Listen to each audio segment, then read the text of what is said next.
அவங்க கிட்ட வந்து ஒண்ணு மட்டும் நீங்க கேளுங்க, வேட்பாளர்கிட்ட, எதிர் வேட்பாளர்கிட்ட ஏதாவது நீங்க செஞ்சிருந்தா சொல்லுங்கன்னு கேளு. தம்பி, இன்னும் வேணா பார்ட் 2 அனுப்புறேன். தெரியுமா அவருக்கு? அந்த கலைக்கல்லூரி எங்க இருக்குன்னு கேட்டா சொல்லுங்க. கிட்டி சென்டர்ல 3வது பில்டிங்ல இருக்கு. கோவைக்கு என்ன செஞ்சிருக்குங்கிறது அவர் தயவுசெய்து கொஞ்சமாக இந்த கோவையை பற்றி தெரிஞ்சிருக்கணும். ஏன்னா அவர் கரூர்காரு, அவருக்கு என்ன தெரியும்? கோவையை பற்றி என்ன தெரியும் கேட்டால், நான் சந்து பொந்தெல்லாம் இப்போ தேர்தலுக்காக ரோடுல போகிறீங்க, சந்து பொந்து போகலை. ஆனால் எங்கே என்ன செஞ்சுருக்காங்க உங்களுக்கு நேரில் அப்படி போயிட்டு வந்தீங்கன்னா தெரியும். நீங்கள் அதெல்லாம் பார்க்குறதில்ல. இருந்தாலும் சில விஷயங்களை நான் சொல்கிறேன். டிசம்பர் 2020 அவனாசி மேம்பாலம் 1621 கோடி ரூபாயில நாங்கள் தானே அதுக்கு அடிக்கல் நாட்டி நிதியை ஒதுக்கணும். ஏப்ரல் 29, 2018 உக்கடம் ஆத்துப்பாலம் மேம்பாலம் 216 கோடியில் ஒதுக்கீடு செஞ்சோம். 2019 திருச்சி சாலை 3.15 கிலோமீட்டரில் 232 கோடியில் மேம்பாலம் கட்டியிருக்கோம். மார்ச் 7ஆம் தேதி 2019 கவுண்டம்பாளையம் மேம்பாலம் 60 கோடியில். அத்திக்கடவு அவனாசி திட்டம் இதெல்லாம் யாராலையும் மறக்க முடியாதுங்க.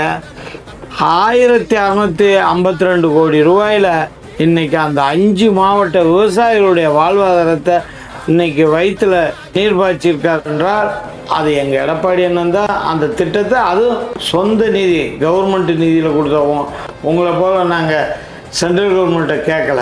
அக்டோபர் 9, 2020 புளியகுளத்தில் இன்னைக்கு ஒரு அரசு கலைக்கல்லூரி கொண்டு வந்திருக்கோம். அது தெரியுமா அவருக்கு? அந்த கலைக்கல்லூரி எங்கே இருக்குன்னு கேட்டால் சொல்லுங்கள். கிட்டி சென்டர்ல 3வது பில்டிங்கில் இருக்குது. ஏரிகள் புனரமைப்பு 2019 பெரியகுளம் 62.17 கோடியும், வாலாங்குளம் 67.86 கோடி நடைபாதையோடு. அதேமாதிரி செல்வ சிந்தாமணி எங்கள் வீட்டுக்கு பின்னாடி இந்த சைடில் இருக்குது. அந்த குளத்துக்கு 31.47 கோடி. உக்கடம் மேம்பாலம் கீழ் 2018 23 கோடி ரூபாயில் ஸ்பேஸ் அரங்கம் கட்டியிருக்கோம். இந்தியாவில் நீட்டு கொண்டு வரும்போது எடப்பாடி என்ன தன்னுடைய அறிவு திறனால் 7.5% உள் ஒதுக்கீடு அரசு பள்ளிகளில் படிக்கும் மாணவிகள் 463 குழந்தைகள் வருடம் வெளியே வர்றாங்க டாக்டராக, பல் மருத்துவராக.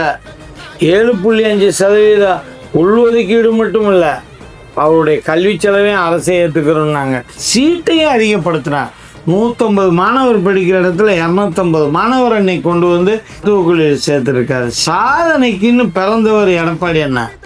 அம்மா 8 அடி பாய்ஞ்சா பிள்ளை 16 அடி பாய்ங்கிறதுக்கு எடுத்துக்காட்டு எங்கள் எடப்பாடி அண்ணா. மக்கள் தான் நமக்கு இறுதி எஜமானர்கள்.